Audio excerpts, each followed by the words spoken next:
एक सब्जी वाला हर रोज हमारे घर सब्जी देने आता था। वो मुझे रोजाना मूली देता और कहता, ये खाने से आपके यहाँ बच्चा पैदा होगा। शादी को 15 साल हो चुके थे, लेकिन औलाद ना थी क्योंकि पति नामर्द था। ऐसा लोगों का कहना था, जबकि सच मैं जानती थी कि वह तो बहुत मोहब्बत करने वाला था। लेकिन जब से मैंने सब्जी वाले से वो मूली लेकर खाना शुरू की थी, मेरा पति और भी मुझसे मोहब्बत करने लगा था। बस इसकी एक ही आदत अजीब थी कि वह रोज रात को मेरी आंखों पर पट्टी बांध देता था। मुझे ये सब कुछ काफी अजीब लगता था, लेकिन इसने मुझे कसम देकर कुछ भी पूछने से मना किया था।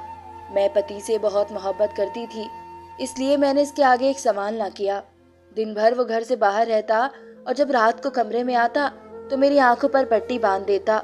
मुझे काफी हैरत तो होती थी, लेकिन मैं खामोश हो जाती क्योंकि पति ने कसम दी हुई थी और मैं पति की बात को टाल नहीं सकती थी। मुझे स्कूल के बाद से ही पति और ससुराल वालों की इज्जत और घर के कामों के बारे में न सिर्फ बताया गया था, बल्कि सिखाया भी गया था। इसलिए मैं सबके इज्जत करती थी। लेकिन 15 साल गुजरने के बाद भी जब औलाद ना हुई तो सास मुझे अजीब नजरों से देखने लगी थी। मुझे सास से डर लगता था, अगर वो मुझे बांझ होने का ताना देती तो मेरी क्या इज्जत रह जाती। इसलिए मैं सास से दबकर चलती थी। लेकिन जब से इस सब्जी वाले ने सब्जी देनी शुरू की थी, वो हमेशा मुझसे पूछता था कि औलाद क्यों नहीं होती। तो मैं कहती, शायद रब की मर्जी नहीं है। और वाकई ये सब रब के हाथ में होता है। इस दिन इस सब्जी वाले ने मुझे एक कोने में ले जाकर कहा, आपको पता नहीं है, आप पर जरूर कोई साया होगा। अक्सर शादीशुदा औरतों पर शादी के बाद ऐसा साया हो जाता है जिसकी वजह से उनको औलाद नहीं हो पाती। हमारे पास एक ऐसी मूली का बगीचा है जो सबसे ज्यादा उम्र वाली औरत को खिला दी जाए तो वो भी प्रेग्नेंट हो जाती है। सब्जी वाले की बातें सुनकर मैंने उसे शक की नजरों से देखा था। ये कैसा मूली का बगीचा था? भला मूली खाने से मैं कैसे प्रेग्नेंट हो जाती? मैंने इसकी बातों पर जरा भी यकीन न किया था। मैं 8वीं क्लास में पढ़ी लिखी थी और उसकी बातों में नहीं आने वाली थी। तुमने क्या मुझे पागल समझा हुआ है जो मैं तुम्हारी बात पर यकीन करूंगी? अगर मेरी सास को सबका पता चल गया तो वो मुझे तलाक दिलवाने में जरा भी देर न करेंगी। पहले ही वो इतनी बुरी नजरों से मुझे घूरने लगी हैं, जैसे बच्चा पैदा करना मेरे हाथ में हो। ना भाई ना, मैं ये सब कभी नहीं करूंगी। मैंने इसे मुंह पर साफ मना कर दिया था, लेकिन वो मेरे मना करने के बावजूद भी मुझे कहता रहा, अरे डर क्यों रही हो? और आपको पता है कि आपकी सास भी इसलिए मुंह बनाती हैं क्योंकि उन्हें पोता चाहिए। अगर एक बार आप प्रेग्नेंट हो गई तो वो आपके गुण गाएंगी सारा सारा दिन, देख लेना। और पहली बात, आपको सास को या किसी और को बताने की क्या जरूरत है? जब मैं नहीं बताऊंगा, आप नहीं बताओगी तो कैसे पता चलेगा? आप फालतू में इतना सोच रही हो, एक बार ये करके तो देख लो। सब्जी वाले ने मुझे सच का आईना दिखाते लालच दिया था और मैंने इससे सोचने का वक्त मांगा था। मुझे आज सोचने का वक्त दो, ये कहते मैंने अपने कमरे का रुख किया था। जब मैंने सोचने का वक्त लिया तो यूं लगा जैसे वो सब्जी वाला बड़ा बेचैन हो कि बस कैसे भी मैं हाँ कर दूं। न जाने मेरे यहाँ खाने के पीछे इसका क्या मकसद था, लेकिन इसकी बात में दम था। मैं कोई गलत काम करने तो नहीं जा रही थी, बस औलाद के लिए मूली ही खानी थी। जहाँ इतने टोटके कर लिए थे वहाँ एक और सही। और अगले दिन मैंने इसे हामी जवाब दे दिया था, जिसे सुनते ही इसके चेहरे पर एकदम से अजीब मुस्कुराहट छा गई थी, जिसे मैंने नोट नहीं किया था। मैं मान गई थी क्योंकि मुझे भी अब औलाद चाहिए थी। मैं ना चाहने के बावजूद उन सब बातों पर यकीन करने के लिए हामी भर चुकी थी और अब सबसे छुपकर मूली खाने लगी थी। जैसे ही सब्जी वाला सब्जी देने आता तो आगे पीछे देखता, जब कोई नजर ना आता तो जल्दी से मेरे आगे मूली कर देता, जिसे मैं अपने कमरे में छुपा के ले जाती। और जब से मैंने सब्जी वाले से वो मूली लेकर खानी शुरू की थी, मुझे खुद में एक अजीब सी ताकत महसूस होने लगी थी। मुझे अपने जिस्म में होने वाले बदलाव का एहसास होने लगा था। अब मुझे यूं लगता था जैसे सास मुझ पर नजर रख रही हो। इस रोज जब सब्जी वाला मुझे मूली दे रहा था तो मैं अभी मुड़ ही रही थी कि मेरी सास मेरे बिल्कुल पीछे खड़ी मुझे ही घूर कर देख रही थी। इसे यूं देखकर मुझे तो डर के मारे पसीने ही छूट गए थे जब उसने अपने दुपट्टे के पल्लू से मेरे होठ के पास से कुछ साफ किया था। बहू, अगर मूली इतनी ही पसंद है तो अंदर जाकर खा लेती, यूं भूखों की तरह यहाँ खाने की क्या जरूरत थी? तुम्हारी माँ ने तुम्हारी ऐसी परवरिश की है क्या? अब मेरा मुंह क्या देख रही हो? जाओ जाकर जल्दी सब्जी बनाओ, मेरी सास ने गुस्से से कहा था। मैंने जल्दी से सास से माफी मांगी थी और सब्जी बनाने किचन में चली गई थी। लेकिन सास की बातों पर कुछ देर के लिए मेरा रंग सफेद पड़ गया था, जिसकी वजह से पक्का सास को सब दाल में कुछ काला लग रहा होगा। मैंने सोच लिया था आज के बाद अगर कभी ऐसा हुआ तो अपने चेहरे के अंदाज बिल्कुल नॉर्मल रखने होंगे और बिल्कुल भी बौखलाना नहीं है। आजकल मेरा पति भी मुझे बहुत वक्त दे रहा था, जिसकी वजह से मैं काफी खुश रहने लगी थी। लेकिन आंखों पर पट्टी होने की वजह से मैं जल्द ही नींद की वादियों में उतर जाती थी। अब मैं भाग भाग कर सास के काम करने लगी थी। इस दौरान एक बहुत ही अजीब हरकत हुई थी कि सास ने अब सब्जी वाले को हमारे घर के पिछले वाले क्वार्टर में रहने के लिए इजाजत दे दी थी। अब वो रोज सुबह सवेरे के वक्त जाता और ताज़ा सब्जी लेकर आ जाता था। मुझे सास की हरकत कुछ अजीब ही लगती थी, लेकिन वो लोग इस गांव के अमीर लोग थे, उनकी अपनी हवेली थी, इसलिए कभी कभी अगर खुश होते तो यूं ही गरीबों पर मेहरबान हो ही जाते थे। इसलिए मैंने ज्यादा देर इस बात को अपना दिमाग पर सवार नहीं किया था। लेकिन मुझे अब यूं लगने लगा था जैसे मेरी सास मुझ पर नजर रखे हुए है। मैं जहाँ जाती थी सास पता नहीं कैसे उस जगह पहुंच जाती थी, और अब सास का सब्जी वाले को घर में बना देना, ये सब सोच कर तो मेरे सर में दर्द शुरू हो जाता था। लेकिन कोई भी सिरा हाथ नहीं आ रहा था। मुझे अजीब सी बेचैनी और दिल में अजीब अजीब ख्यालात आने लगे थे। अब तो ये महसूस होने लगा था जैसे वो सब्जी वाला मुझे घूर घूर कर देखता हो, लेकिन मैं उन सबको अपना वहम ही समझती रही। मूली खाते हुए मुझे 1 महीना हो चुका था जब इस दिन मेरी अचानक से तबीयत बिगड़ी थी, और जो बात मुझे पता चली थी मुझे अपने कानों पर यकीन न आया। मैंने अपने रब का शुक्रिया अदा किया था और अकेले में सब्जी वाले को बुलाकर इसे पैसे भी दिए और इसका भी शुक्रिया अदा किया। और मुझे यूं खुश देखकर वो सब्जी वाला अजीब सी हंसी हंसा था और बोला था मुझे पैसे नहीं बल्कि कुछ और चाहिए। इस वक्त मुझे इतनी खुशी थी कि मैंने जल्दी से हामी भर ली थी। तुम जो भी कहोगे सब मिलेगा, बताओ क्या चाहिए तुम्हें। मैंने जब पूछा तो वो अजीब तरीके से हंसने लगा था। कहने लगा ये सब मेरी वजह से ही तो हुआ है, इसलिए मैं कीमत भी अच्छी खासी वसूल करूंगा, लेकिन अभी आप मुझे वो नहीं दे सकती जो मैं चाहता हूँ। इंतजार करें, मैं खुद बता दूंगा। और हाँ, एक बात याद रखना, जो मूली मैं रोजाना देता हूँ अब इसमें नागा करने का सोचना भी मत, वरना अपने बच्चे से हाथ धो बैठोगी। मैं इससे ज्यादा कुछ नहीं बता सकता। वो अपने लबों पर एक अजीब धुन बजाता हुआ चला गया था, लेकिन मेरी खुशी में भंग डाल गया था। अब तो मैं गलती से भी मूली खाने में नागा नहीं कर सकती थी, क्योंकि मुझे इतने सालों बाद ये खुशी नसीब हुई थी। खुशी के मारे मेरी सास तो सबको मिठाई बांट रही थी, गरीबों को सदके दे रही थी, हवेली को फूलों से सजाया गया था, पूरे गांव की दावत रखी गई थी। मेरी सास बहुत ही अच्छी थी। मुझे ये सब देखकर रोना आ गया था। शायद प्रेग्नेंट होने की वजह से मेरे जिस्म में बदलाव आ रहे थे, जिसकी वजह से मैं कभी रोने लगती तो कभी हंसती तो कभी बिना वजह गुस्सा करने लगती थी। इस दौरान सास मेरा बहुत अच्छे से ख्याल रख रही थी। मेरे लिए नौकरानी का इंतजाम भी किया गया था। एकदम से मेरी कदर बढ़ चुकी थी। इस सब्जी वाले ने सही कहा था, मेरे प्रेग्नेंट होने का सुनकर सब कुछ सही हो जाएगा। और वाकई सब सही हो गया था। सास तो सही हो गई थी, लेकिन अब रोज मुझे मूली खानी पड़ती। पर सब्जी वाले की कोई ना कोई शर्त होती थी। एक दिन तो उसने मुझे 1 घंटा अपने पाँव दबाने का कह दिया था। अब मैं ये सब करते हुए काफी परेशान रहने लगी थी। अगर सास को या मेरे पति को ये पता चल जाता तो मेरी कितनी बदनामी होती। सब लोगों के दिल में ख्याल भी आ सकता था कि मेरा बच्चा ही नाजायज है। नहीं, मैं ये सब नहीं होने दे सकती थी। मैंने सोच लिया था अब कुछ ना कुछ तो करना ही पड़ेगा, वरना तो मैं बुरी तरह फंस सकती हूँ। मैंने ये सोच लिया था कि अब मैं मूली नहीं खाऊंगी। फिर सब्जी वाला फरमाइश कैसे करेगा। अगले दिन सब्जी वाला मुझसे कपड़े धोने को कहने लगा। मैंने मूली खाने से मना कर दिया। सब्जी वाला कहने लगा नुकसान तुम्हारा ही होगा, मैं बता रहा हूँ। अभी तो मैंने सिर्फ अपने कपड़े धोने का कहा है, लेकिन अगर अब शाम में तुम खुद चलकर आई तो मैं तुम्हें मेरे लिए खाना अपने हाथों से ना सिर्फ बनाना पड़ेगा बल्कि मुझे खिलाना भी पड़ेगा। सोच लो, इसने तो मुझे सीधी सीधी धमकी ही दे दी थी। इसे यकीन था मैं जरूर आऊंगी। लानत है तुम पर और तुम्हारी शर्त पर। जरा शर्म नहीं आती तुम्हें? मैं एक शादीशुदा औरत हूँ और अब तो प्रेग्नेंट भी हूँ। मैंने गुस्से से कहा था। तो क्या हुआ, प्रेग्नेंट भी तो मेरी वजह से ही हुई हो। अगर मैं इसकी कुछ कीमत वसूल कर रहा हूँ तो इतना परेशान क्यों हो रही हो? मैंने तुमसे रात गुजारने का तो नहीं कहा ना। मैंने गुस्से में कहा, तुमने जो करना है कर लो, मैं नहीं खाऊंगी मूली। मैंने गुस्से से इसे कहा और कमरे में चली गई। ठीक 1 घंटे बाद मुझे अपनी कमर और पेट में बहुत दर्द महसूस हुआ था। सास ने दाई को बुलवाया, लेकिन कोई आराम नहीं आ रहा था। तब मुझे वो सब्जी वाला एक बार फिर खिड़की में खड़ा नजर आया था। मैंने सबको कमरे से बाहर भेज दिया और उसने मुझे जल्दी से वह मूली ला कर दी, जिसे खाने के 10 मिनट बाद ही मैं ठीक हो गई थी। अब मैं पहले से काफी बेहतर थी। मैंने दवाई भी खाई थी। इसके बाद वाकई मुझे शाम में खाना बनाकर उसे खिलाना पड़ा था। सास ने मना भी किया, लेकिन मैंने कहा मैं ठीक हूँ। मैं बड़ी मुश्किल से उठी और खाना बनाया और कपड़े धोकर इस्त्री अपने काम वाली से करवाकर इसे खुद देने गई थी। और इसके बाद ये सिलसिला चल पड़ा था। मेरा 8वां महीना लग चुका था। सब बच्चे की खरीदारी कर रहे थे और मैं भी अब खुश थी कि एक बार बच्चा पैदा हो जाए, इस सब्जी वाले का तो वो हश्र करूंगी कि सारी जिंदगी याद रखेगा। वैसे भी पिछले कुछ दिन मुझ पर बहुत भारी गुजरे हैं।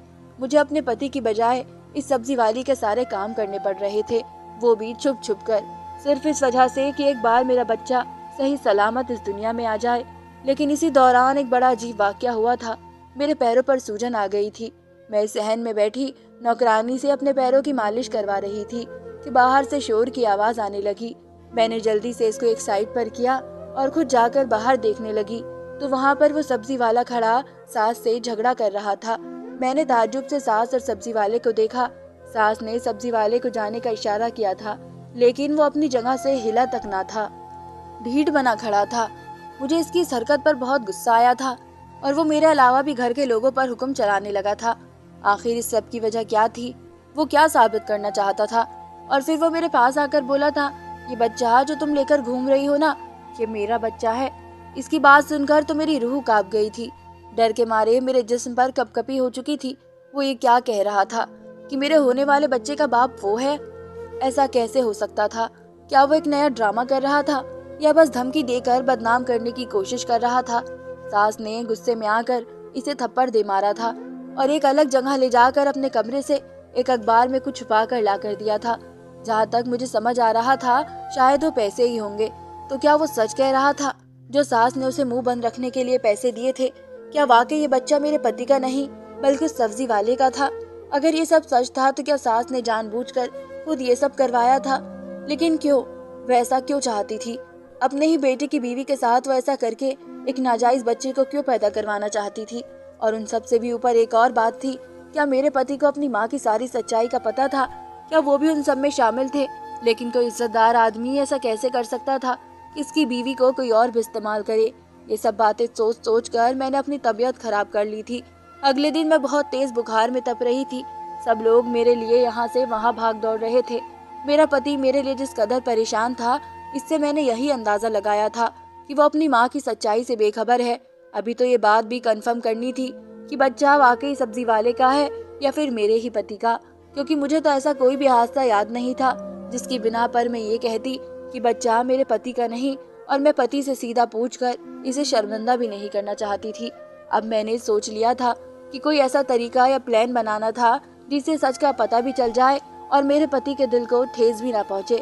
मैंने बच्चे की पैदाइश के बाद इसका छुपाकर टेस्ट करवाने का सोचा था, लेकिन जरूरी नहीं जैसा हम सोचे वैसा ही हो। मेरे साथ इससे भी बड़ा कुछ होने वाला था। एक ऐसा सच सामने आने वाला था जिसके बारे में मैंने कभी ख्वाब में भी नहीं सोचा था। अगले कुछ दिन में मैं दोबारा से बिल्कुल सही हो चुकी थी, लेकिन इस रोज सास घर पर मौजूद नहीं थी। मुझे कोई नौकरानी भी नजर नहीं आ रही थी और पति तो आते ही रात को थे। अभी मैं कमरे में ही थी कि कोई अचानक से मेरे कमरे में आया था। इससे पहले मैं इसको देखकर चिल्लाती, इसने मेरे मुंह पर रुमाल रखा और मुझे बेहोश कर दिया था। इसके बाद मुझे नहीं मालूम मैं कितनी देर तक बेहोश रही थी। जब आँख खुली तो मैं एक बहुत ही शानदार कमरे में थी। मैंने घबराकर दरवाजा खोलने की कोशिश की, लेकिन नाकाम हो गई। मैं बिस्तर पर बैठी रोने लग गई थी। मुझे मालूम था ये सब सब्जी वाले का ही काम था। शायद सास भी उन सब में इसके साथ शामिल थी। मैं नहीं जानती थी वे दोनों मिलकर क्या करना चाहते थे। पहले सब्जी खिलाकर पता नहीं क्या क्या किया कि मैं प्रेग्नेंट हो गई। इसके बाद मुझे ब्लैकमेल करना, फिर सास का सब्जी वाले की बातें मानना, इसे पैसे देना, इसके बावजूद भी मेरा ख्याल रखना, ये सब मेरी सोच से बाहर था। और अब मेरा यूं अगवा होना सब कुछ अजीब और बहुत ही डरावना था। अगर किसी को मेरे गायब होने का पता लग जाता तो सब मुझे भगौड़ी और गिरे हुए चरित्र का कहकर बुलाते। मैं सोच सोच कर और ज्यादा रोने लगी। इस वक्त अचानक दरवाजा खुला और मेरे शक के मुताबिक वही सब्जी वाला था। इसे देखते ही मैंने इसके सामने हाथ जोड़ लिए थे। मुझे जाने दो, मैंने क्या बिगाड़ा है तुम्हारा? क्यों मुझे यूं सारी दुनिया के सामने जलील और रुस्वा करवाना चाहते हो? मैं किसी को कुछ नहीं बताऊंगी। मैं इसकी मिन्नतें कर रही थी, लेकिन वो खामोश बैठा बस मुझे सुन रहा था और गौर से देख रहा था। देखो, तुम जितने कहोगे मैं इतने पैसे देने के लिए तैयार हूँ, लेकिन मेरे साथ ऐसा मत करो। मुझ पर ये इल्जाम न लगने दो। अगर मैं ना गई तो सब मुझे चरित्र की गलत औरत समझेंगे। मैं तुम्हारे आगे हाथ जोड़ती हूँ, मुझे छोड़ दो। मैं तुम्हारी सारी बातें मानूंगी, सारे काम भी करूंगी, लेकिन मुझे जाने दो। इस बार वो मेरी बात को बहुत गौर से सुनते हुए अचानक मुस्कुरा पड़ा था और बोला था, ये सब तो तुम सच जानने के बाद वैसे भी अपनी मर्जी से करोगी, इसलिए मुझे इसकी परेशानी नहीं। लेकिन अब जो मैं तुम्हें सच बताने जा रहा हूँ ध्यान से सुनना, क्योंकि मैं सिर्फ सुनाऊंगा ही नहीं बल्कि सबूत भी दिखाऊंगा। सच बताने के बाद मैं खुद तुम्हें घर छोड़कर आऊंगा, लेकिन इस घर तुम जाना चाहोगी? सब्जी वाले ने मुझसे कहते ही बोलना शुरू किया था। मेरा ताल्लुक इसी गांव से है जहां पर तुम शादी करके आई थी, और ये बात शादी से पहले की है। मेरे बाबा नशा करते थे, जिसकी वजह से इसने अपनी ही बेटी को जुए में हरा दिया था। और जब लोग पैसे लेने आए, मैंने बहन को बचाने के लिए जल्दी से अपने ही बाप को उनके हवाले कर दिया और कहा कि इसे चाहे मार दो लेकिन बहन को छोड़ दो। लेकिन वो 4 लड़के ना माने। मैंने उनके सर पे डंडा मारा और अपनी बहन को हवेली ले आया। वहाँ पर मौसी के पास चला गया, मौसी यानी तुम्हारी सास, और उनसे मदद की दरख्वास्त की। इसने मेरे सामने एक शर्त रख दी, जिसे बगैर सुने मैंने हामी भर ली। इसने मेरे बाप को जेल भिजवा दिया और साथ ही उन लोगों को भी। मेरे बाप को नशा ना मिलने की वजह से गुस्से और पागलपन में आकर वहीं पर उसने खुदकुशी कर ली। इसके बाद मैंने अपनी बहन की जल्दी शादी करवा दी, लेकिन मौसी की शर्त सुनकर मैं दंग रह गया। वो जैसा जैसा कहती गई मैं बिल्कुल वैसा ही करता गया था। उनका बेटा नामर्द था, इसकी पहले 3 बार तलाक हो चुकी थी। इस बार उसने शादी करने का कहा। दुनिया वालों के सामने उसकी शादी हुई थी जो कि उसका बेटा था, लेकिन असल में शादी मेरी और तुम्हारी हुई थी। मेरा नाम भी अमन ही है। उसने कहा था जल्दी बच्चा पैदा नहीं करना बल्कि देर से बच्चा पैदा करना है, जिसकी वजह से तुम भी इसकी मुट्ठी में ही रहती और इसकी शुक्रगुजार रहती। जब वो तुम्हारी आंख पर पट्टी बांध देता था तब मैं कमरे में आता था और वो चला जाता था। वो बस पति होने की एक्टिंग कर रहा था। मैं भूली पहले तो ऐसी दवा छिड़कता जिससे ताकत आए और प्रेगनेंसी ना ठहरे, लेकिन जब मौसी ने कहा कि अब बच्चा चाहिए तो मैंने वो दवाई बदल डाली। अब मैं ताकत की दवा मूली पर छिड़कता, लेकिन जब तुम प्रेग्नेंट हो गई तो मैंने कोई भी दवा डालना बंद कर दी थी। वो बच्चे को नुकसान पहुंचा सकती थी और मुझे अपनी औलाद को नुकसान पहुंचाकर क्या मिलता। इस दिन जब तुमने मूली खाने से मना किया तो मैं डर गया था कि मेरा राज खुल जाएगा, इसलिए कुछ भी बोल दिया। लेकिन तुम्हें जब तकलीफ हुई तो पता चला शुरू में बच्चे में ऐसा हो जाता है, और तुम जब मेरे काम करती तो मुझे बहुत खुशी होती थी। दिल करता था मैं अपने बच्चे को महसूस करूं, लेकिन मैं ऐसा नहीं कर सकता था, इसलिए वो सब नाटक किया। इस रोज मैंने मौसी से कहा था अब और नाटक नहीं कर सकता, मेरा बच्चा होने वाला है। मैं अपनी बीवी को सब सच बताना चाहता हूँ, क्योंकि तुम मुझसे नफरत करने लगी थी जो मैं बर्दाश्त नहीं कर पा रहा था। लेकिन इसने पैसे दिखाकर मुझे धमकी दी थी कि अगर मैंने ऐसा वैसा कुछ किया तो वो तुम्हारा बच्चा गिरवा देगी और बच्चा मार देगी। मैं डर गया था इसलिए चला गया था, लेकिन अब तुम्हें वहाँ छोड़ना खतरे से खाली नहीं था, इसलिए मैंने तुम्हें अगवा कर लिया। मौसी कुछ नहीं कर सकती, वो जानती है तुम्हें मैं लेकर गया हूँ और उसे तुम्हारी फिक्र भी नहीं। वो तो बस बच्चा दिखाकर सबको ये साबित करना चाहती है कि इसके बेटे में कोई खोट नहीं। वो लड़कियां ही बांझ थी और लोगों में अपनी और अपने बेटे की इज्जत बरकरार रखने के लिए नाटक कर रही हैं। जब वो खामोश हुआ तो मैं बेजान से अपनी जगह पर बैठ गई थी। मेरी सास ने मेरे साथ कैसा धोखा किया था, सिर्फ उसने नहीं मेरे अपने पति ने भी, लेकिन वो मेरे आसपास ही रहा। इस बात से मुझे कुछ हौसला हुआ था। अब मैं दोबारा वहाँ नहीं रहने वाली थी, लेकिन मैं उन माँ बेटे की सच्चाई सारी दुनिया को दिखाना चाहती थी। फिर मैं इसके साथ शहर में ही रही थी। मौसी दोबारा हमारे पास आ चुकी थी और कुछ ना बोलने की धमकी दे चुकी थी। जब मेरा बेटा पैदा हुआ उसी वक्त मैंने अपने पति और बेटे का टेस्ट करवा लिया और गांव जाकर सबको सच बताकर मौसी का असली चेहरा दिखा दिया था, जिसने सिर्फ अपने बेटे का राज छुपाने के लिए मुझे मेरे पति से दूर रखा। और अगर इस दौरान कुछ और हो जाता तो मैं कभी खुद को माफ न कर पाती। सब लोगों ने मेरी सास पर थू थू की थी और उसके बेटे को भी बहुत बुरा भला कहा था। मजबूरन उन दोनों को वो गाँव छोड़कर जाना पड़ा। अब मैं और मेरा पति इसी हवेली में रहते हैं। हम दोनों अपनी जिंदगी में खुश हैं। मेरे पति ने सब अपनी बहन की जान बचाने के लिए किया था, इसलिए मैंने इसे माफ कर दिया था। धन्यवाद दोस्तों।